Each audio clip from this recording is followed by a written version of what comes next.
أعوذ بالله السميع العليم من الشيطان الرجيم من همزه ونفخه ونفثه. يا أيها الذين آمنوا اذكروا نعمة الله عليكم إذ جاءتكم جنود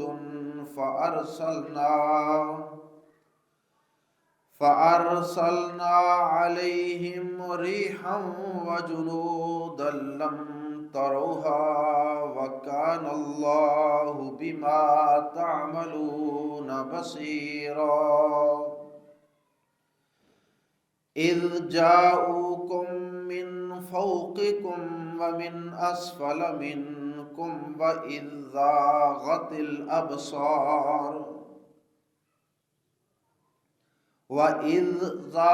الأبصار وبلغت القلوب الحناجر وتظنون بالله الظنونا.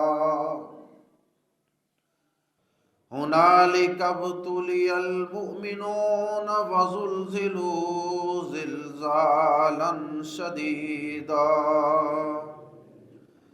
وإذ يقول المنافقون والذين في قلوبهم مرض ما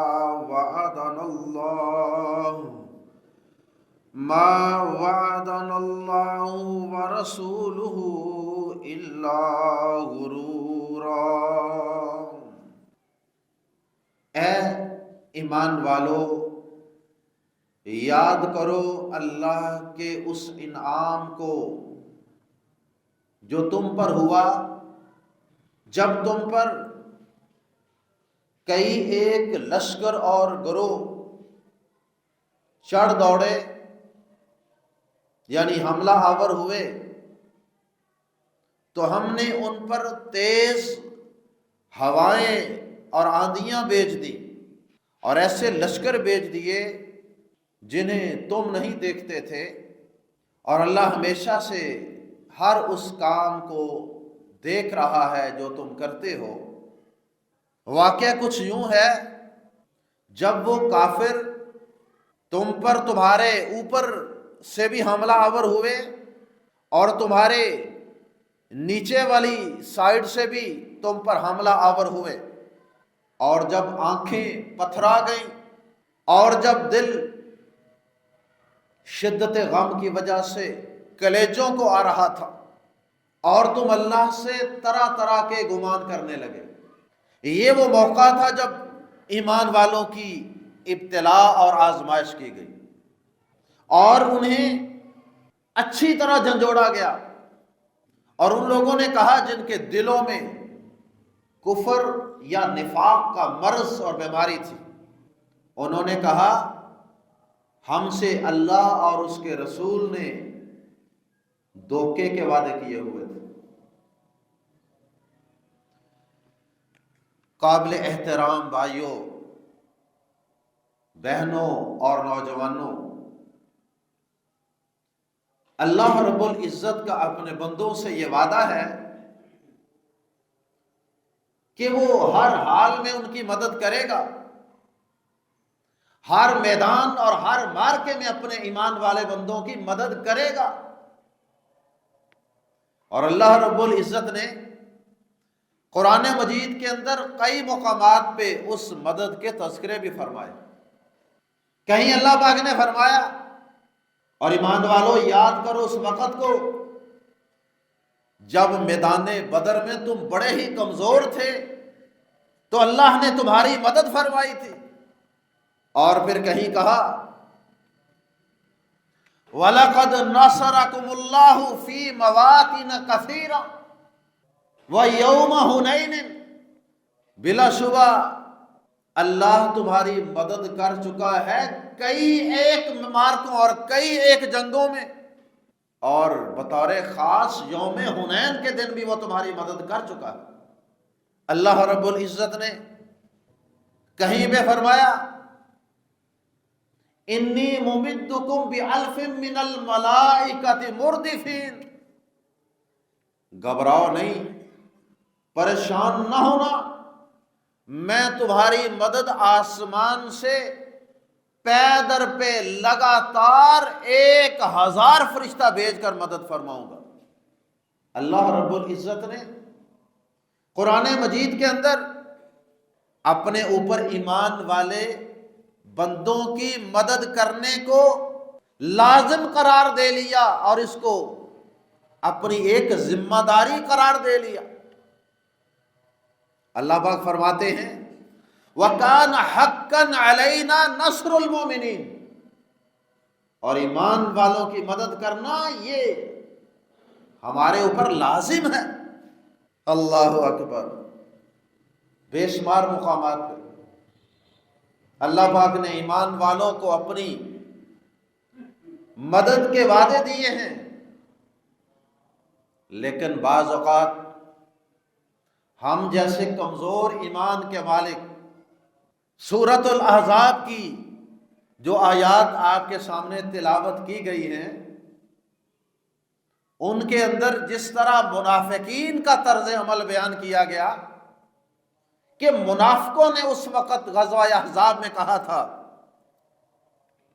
کہ ہم سے اللہ اور اس کے رسول نے جھوٹے اور دھوکے پر مبنی وعدے کیے تھے، تو بعض اوقات ہم بھی اپنے ایمان کی کمزوری کی بنا پہ اور اپنے علم کی کمی کی بنا پر ایسے وسوسوں کا شکار ہو جاتے ہیں، ایسے وسوسے اور ایسی بدگمانیاں اور ایسے اشکالات ہمیں آ گھیرتے ہیں، اور ہم بھی ان منافقین کی طرح اللہ پاک سے بدگمانیاں کرنے لگ جاتے ہیں۔ وَتَظُنُّونَ بِاللَّهِ الظُّنُونَ، جیسے اللہ پاک نے کہا نا تم اللہ پاک سے بڑی عجیب و غریب قسم کی طرح طرح کی بدگمانیاں کرنے لگ گئے، تو ہمارے دلوں کے اندر کئی بدگمانیاں، کئی اشکالات، کئی خیالات پیدا ہو جاتے ہیں،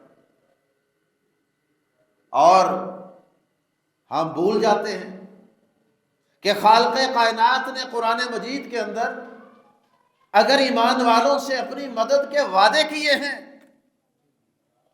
اور اللہ رب العزت نے اگر اپنے ایمان والے رسولوں، اپنے ولیوں اور اپنے نبیوں کے ساتھیوں کی اگر کبھی غزوہ بدر میں، کبھی غزوہ حنین میں، اور کبھی غزوہ تبوک میں، کبھی کسی غزوے میں اور کبھی کسی مارکے میں اگر مدد فرمائی ہے تو اس کے کچھ اسباب تھے، اور آج اگر اللہ ہماری مدد نہیں کر رہا، آج اگر ہمیں دنیا کے اندر ذلت و خواری کا سامنا ہے تو آخر اس کے کچھ اسباب بھی تو ہیں، اور ان اسباب پہ ہماری نظر نہیں ہوتی۔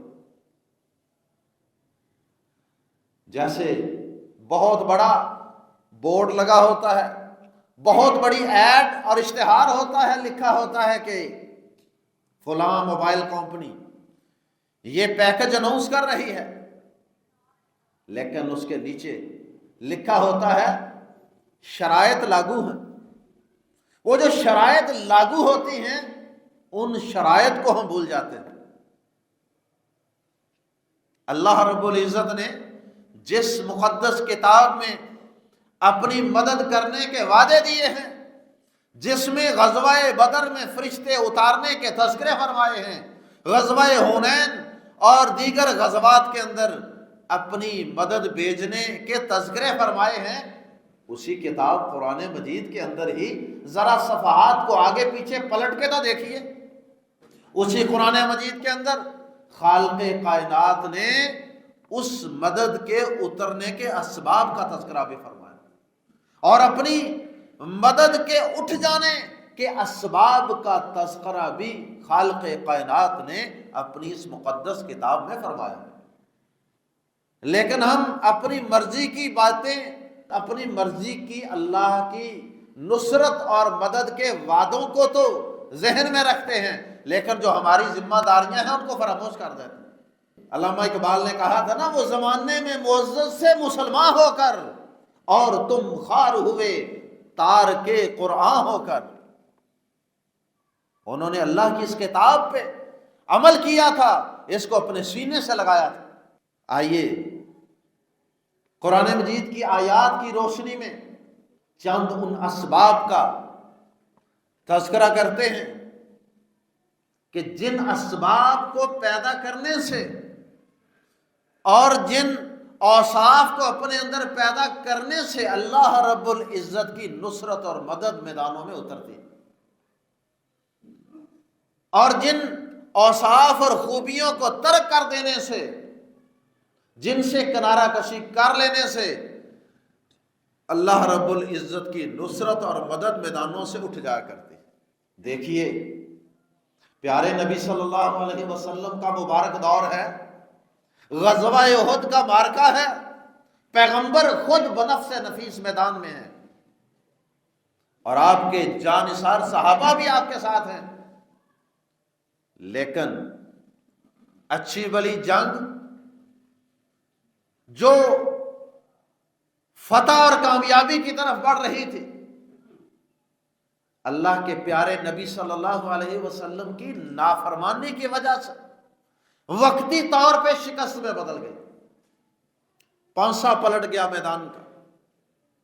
اللہ کے پیارے نبی صلی اللہ علیہ وسلم کی اطاعت نہیں کی کچھ لوگوں نے۔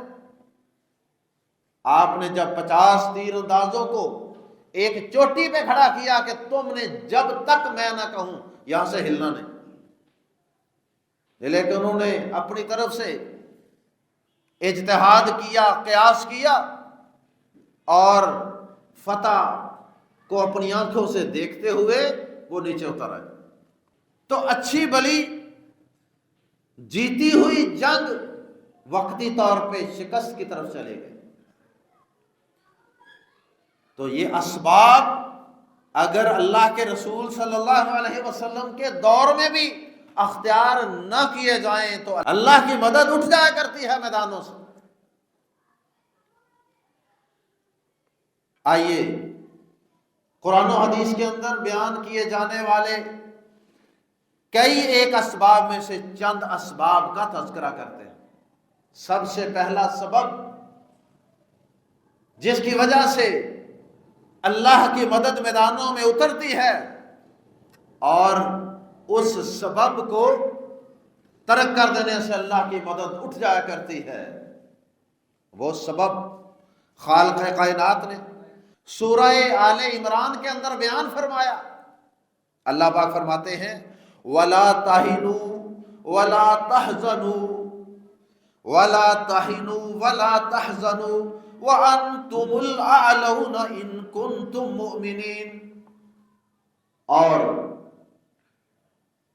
گھبراؤ نہیں اور سست مت پڑو، بزدل نہ ہونا اور گھبرانا نہیں۔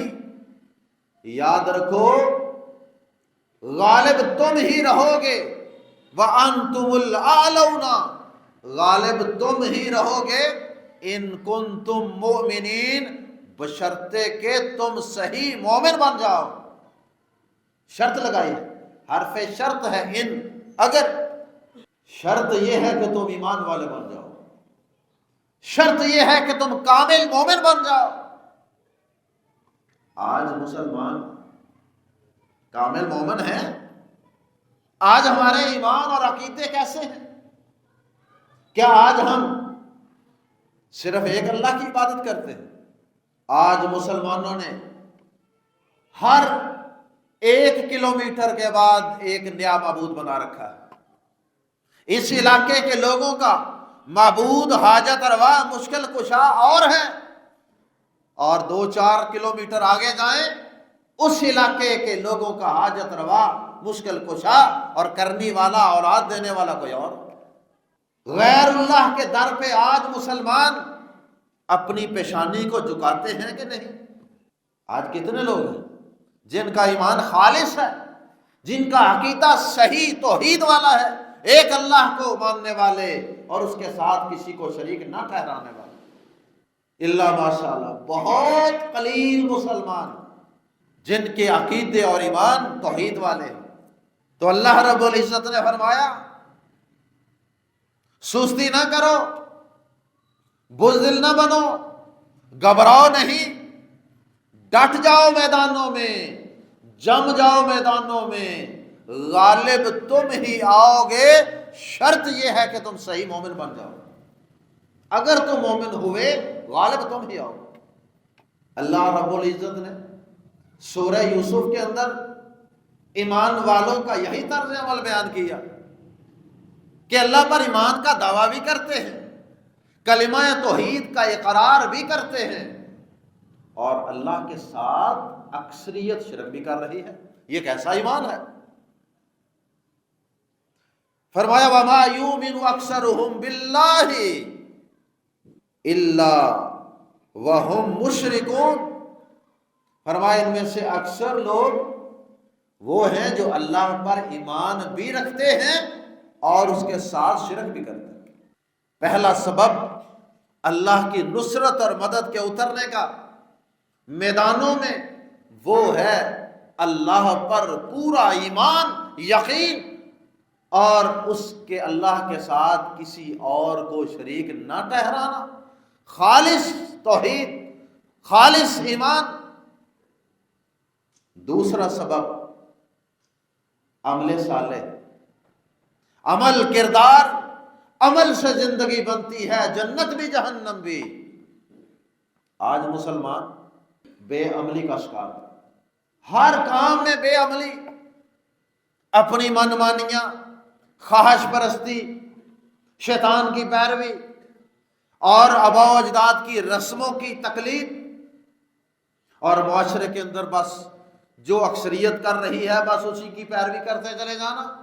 کتنے مسلمان ہیں جو اپنے عمل کو، اپنے کردار کو اللہ اور اس کے رسول صلی اللہ علیہ وسلم کی تعلیمات سے مزین کرتے ہیں۔ آپ دیکھ لیں اپنی غمیاں، خوشیاں، لین دین، معاملات، کاروبار، ہر چیز کے اندر ہم نے کیا کیا؟ اللہ رب العزت نے سورہ نور کے اندر فرمایا وعد اللہ الذین آمنوا منکم وعملوا الصالحات، اللہ کا تم میں سے ان لوگوں کے ساتھ وعدہ ہے، وعدہ کیا ہے اللہ نے تم میں سے ان لوگوں کے ساتھ جو ایمان لائے اور عمل صالح کیے۔ دو خوبیاں، ایک وصف تو پہلے بھی پڑھا ہوں، دوبارہ فرمایا اللہ کا تم میں سے ان لوگوں کے ساتھ وعدہ ہے جو ایمان لائے وعاملوا الصالحات، اور انہوں نے صالح نیک اعمال کیے۔ وعدہ کیا ہے؟ لَيَسْتَخْلِفَنَّهُمْ فِي الْأَرْضِ كَمَا اسْتَخْلَفَ الَّذِينَ مِنْ قَبْلِهِمْ، اللہ تمہیں زمین میں ویسے ہی غلبہ اور اقتدار عطا فرمائے گا جیسے اللہ پاک نے تم سے پہلے ایمان والے لوگوں کو غلبہ اور اقتدار عطا فرمایا تھا اس زمین پر۔ لیکن یہ وعدہ کس کے ساتھ؟ دو شرائط، ایمان اور عمل صالح۔ تیسرے نمبر پہ عمل اور اخلاص میں سے ہی ایک چیز، اور وہ ہے بطور خاص نماز، کیونکہ نماز 5 ارکان اسلام میں سے ایک رکن ہے جس پر اسلام کی عمارت قائم ہے۔ 5 ارکان، ان میں سے ایک نماز۔ اللہ رب العزت نے سورۃ البقرہ میں اپنی مدد کے وعدے کا تذکرہ فرمایا اور اللہ سے مدد مانگنے کا حکم دیا، لیکن ساتھ بتا دیا کہ میرے سے مدد مانگنے آؤ تو 2 چیزیں لے کر آنا میرے پاس۔ فرمایا کون سی؟ فرمایا وَاسْتَعِینُوا بِالصَّبْرِ وَالصَّلَاةِ وَإِنَّهَا لَكَبِیرَةٌ إِلَّا عَلَى الْخَاشِعِینَ۔ فرمایا کہ 2 چیزوں کے ساتھ مجھ سے مدد مانگنا، 2 چیزوں کے ذریعے مجھ سے مدد مانگنا، بالصبر والصلاۃ، صبر میدان جہاد میں مصیبتیں، تکلیفیں، آزمائشیں، پریشانیاں آئیں گی، لیکن ان پر صبر کرنا، ان کو خندہ پیشانی سے برداشت کرنا، میدان میں ڈٹے رہنا، اور دوسرا کام کیا کرنا؟ نماز قائم کرنا۔ نماز اتنی اہم ہے، میدان جہاد میں بھی نماز چھوڑنے کی اجازت نہیں۔ ادھر سے دشمن کی گولیاں برس رہی ہیں، تیر برس رہے ہیں، لیکن وہاں پر بھی نماز میں آسانی پیدا کر دی۔ چلتے پھرتے لڑتے، ہاتھ میں تم نے اسلحہ پکڑا ہوا ہے، چلتے پھرتے بھی تم نماز پڑھ سکتے ہو۔ 4 رکعتیں نہیں 2 پڑھ لو، 2 نہیں 1 پڑھ لو، جماعت سے پڑھ سکتے ہو، جماعت سے پڑھ لو۔ اس کے بھی کئی طریقے بیان کیے، آدھے لوگ 1 دفعہ پڑھ لیں، آدھے 1 دفعہ پڑھ لیں، جیسی بھی صورت ممکن ہو پڑھ لو، لیکن نماز میدان جہاد میں بھی معاف نہیں۔ اس کے ذریعے سے بھی اللہ کی مدد ملتی، لیکن میدان جہاد میں پڑھنا تو بڑی دور کی بات ہے۔ آج مسلمان اللہ کی مدد کے نہ آنے سے پریشان تو ہوتے ہیں، لیکن کبھی یہ نہیں سوچتے کہ میرا کیا کردار ہے، میرا کیا عمل ہے، میں کتنی نمازیں پڑھ رہا ہوں، میں نے کتنی دفعہ اللہ کے سامنے ہاتھ اٹھا کے گریہ ازاری کی ہے۔ مسجدوں کی حالت آپ کے سامنے، مسلمان کتنے % نمازی ہیں؟ اس وقت جمعہ کی نماز، جس وقت کوئی کاروبار، کوئی دنیاوی کام جائز نہیں ہوتا، اس وقت کی یہ حالت آپ کے سامنے ہوتی کہ یہ مسجد کے اندر نماز پڑھنے کے لیے آنے والے لوگ کل آبادی کا کتنا حصہ ہے؟ شاید یہ 5% بھی نہیں ہوتا۔ اگر 5-7% لوگ نماز جمعہ کے لیے آ بھی جاتے ہیں تو 5 وقت نماز پڑھنے والے نمازی، ان کی تعداد اس سے بھی کم ہوگی۔ جو 5 وقت بعد جماعت نماز ادا کرتے ہیں، ان کی تعداد کتنی ہوگی؟ اللہ اکبر۔ اور پھر ہم کہتے ہیں اللہ مدد کیوں نہیں کر رہا؟ اللہ کی مدد کے جو اسباب ہیں انہیں تو اختیار کرو۔ چوتھا سبب اخلاص اور دعا۔ پیارے نبی صلی اللہ علیہ وسلم نے سنن نسائی کی ایک ہی حدیث کے اندر کئی ایک اسباب مدد کے بیان فرما دیے۔ فرمایا انما ینصر اللہ ہذہ الامۃ، بے شک اللہ پاک اس امت کی مدد فرماتا ہے یا مدد فرمائے گا۔ کس سبب سے؟ بضعیفہا، اس امت کے ضعیف لوگوں کے سبب سے۔ جو کمزور لوگ ہیں نا، جن کو لوگ کچھ نہیں سمجھتے لیکن وہ اللہ کی نظر میں بڑے معزز ہیں، ایک تو مطلب یہ ہے کہ کمزور لوگوں کی مدد کرو، اس سے بھی اللہ کی مدد آئے گی۔ اور ایک مطلب یہ بھی ہے کہ کمزور لوگوں کو اہمیت ہو ہر چیز میں، ان کی وجہ سے بھی اللہ مدد نازل فرماتا ہے۔ اور دوسرے نمبر پہ فرمایا بدعوتہم، اللہ پاک ان لوگوں کی دعاؤں کی وجہ سے، ان لوگوں کی دعاؤں کی وجہ سے بھی اللہ پاک مدد فرماتا ہے۔ وصلاتہم، اور ان کی نمازوں کی وجہ سے بھی اللہ پاک اس امت کی مدد فرماتا ہے۔ وإخلاصہم، اور اللہ پاک ان کے اخلاص کی وجہ سے بھی ان کی مدد فرمائے۔ آج یہ خوبیاں ہمارے اندر موجود ہیں، کمزور لوگوں کو ہم کتنا حقیر خیال کریں، کمزوروں کو اہمیت دیں، کمزوروں کی مدد فرمائیں، اور اس کے بعد دعا کا ہتھیار استعمال کریں۔ آج دعا کرنے پر بھی اعتراض ہے، آج فلسطینیوں کے حق میں آواز بلند کرنے پر بھی اعتراضات، جی اس سے کیا ہوگا، جی اس سے کیا ہوگا، جی اس سے بھی کچھ نہیں ہوگا، تو پھر تمہارے ویلے رہنے سے بڑا کچھ ہوگا۔ یہ اسباب اختیار کریں اللہ کی مدد کے، اللہ سے دعا بھی کریں، وصلاتہم، اللہ کے سامنے گڑ گڑا کے نماز کے اندر دعائیں بھی کریں، تہجد کا اہتمام کریں، واخلاصہم، اور اپنے اعمال کے اندر اخلاص پیدا کریں، نیکی صرف اللہ کی رضا کے لیے کریں۔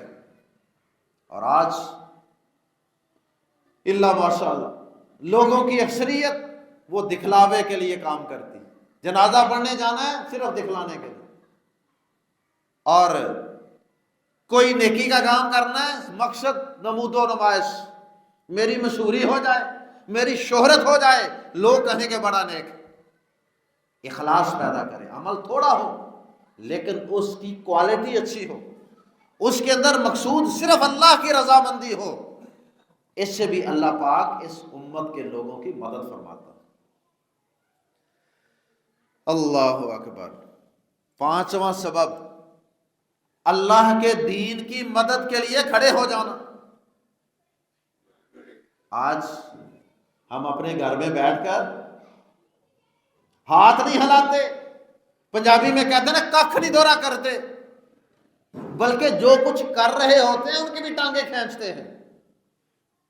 جیسا کہ میں نے عرض کیا، دعا کے خلاف بھی آپ کو سوشل میڈیا پہ بڑی بڑی تحریریں ملیں گی. لو جی دعائیں سے کیا ہوتا ہے، دعاؤں سے کیا ہوتا ہے. اور جو لوگ ان مظلوموں کے لیے آواز اٹھاتے ہیں، دنیا کے سامنے احتجاج کر کے لوگوں کو ان ظالموں کا بیانک چہرہ دکھاتے ہیں، ان پر بھی اعتراض. اچھا یہ سارا کچھ غلط ہے تو پھر تم اپنے گریبان میں جانچو کہ تم اللہ کے دین کی نصرت کے لیے، مدد کے لیے کیا کر رہے ہو. اپنے کردار میں دیکھو. اللہ پاک نے تو قرآن مجید کے اندر یہ وعدہ کیا ہے کہ میں تمہاری مدد اس وقت کروں گا جب تم خود میرے دین کی نصرت اور مدد کے لیے گھر سے نکلو. جب تم خود میدان میں کھڑے ہوگے، میرے دین کی ہر طریقے سے، جو بھی طریقہ ہے اس طریقے سے تم میرے دین کی مدد کرو گے تو میں بھی تمہاری مدد کروں. قرآن مجید میں اللہ پاک فرماتے ہیں وَلَيَنْصُرُنَّ اللَّهُ مَن يَنْصُرُهُ إِنَّ اللَّهَ لَقَوِيٌّ عَزِيزٌ. بے شک اللہ پاک اس کی مدد ضرور کرے گا جو اللہ کی مدد کرے گا، یعنی اللہ کے دین کی مدد کرے گا. اللہ ضرور بے ضرور اس کی مدد کرے گا. ان اللہ لقوی عزیز، اس لیے کہ بے شک اللہ بڑا قوی ہے، بڑا طاقتور ہے اور بڑا عزیز ہے، بڑا غالب ہے. اس کو کمزور نہ خیال کرنا، صرف تم مدد کے اسباب پیدا کرو. اور دوسرے مقام پہ سورہ محمد صلی اللہ علیہ وسلم میں اللہ پاک فرماتے ہیں یا ایھا الذین آمنوا ان تنصروا اللہ ینصرکم ویثبت اقدامکم. اے ایمان والو، اگر تم اللہ کے دین کی مدد کرو گے اللہ تمہاری مدد کرے گا. وَيُثَبِّتَ أَقْدَامَكُمْ، اور وہ تمہارے قدموں کو میدانوں میں جما دے گا. تم اللہ کے دین کی مدد کرو، اللہ تمہاری مدد کرے گا. اللہ اکبر. جو جان پیش کر سکتے ہیں میدانوں میں وہ جان پیش کریں، جو مال پیش کر سکتے ہیں وہ مال پیش کریں، جو وقت دے سکتے ہیں وہ وقت دیں، جو سوشل میڈیا پہ ان ظالموں کے خلاف کمپین چلا سکتے ہیں، مظلوموں کے حق میں آواز اٹھا سکتے ہیں وہ وہاں آواز اٹھائیں. جس بھی طریقے سے جو ان کی مصنوعات کا بائیکاٹ کر سکتے ہیں ان کا بائیکاٹ کریں. جیسے جیسے بھی اللہ کسی کو توفیق دے، یہ سب ذرائع اللہ کے دین کی مدد کے ذرائع ہیں. تو اللہ کے دین کی مدد کے لیے تم آگے بڑھو، اللہ پاک تمہاری مدد کے لیے میدانوں میں موجود ہوگا. فضائے بدر پیدا کر، فرشتے تیری نصرت کو اتر سکتے ہیں گردوں سے کتار اندر کتار ربی وما علینا الا البلاغ.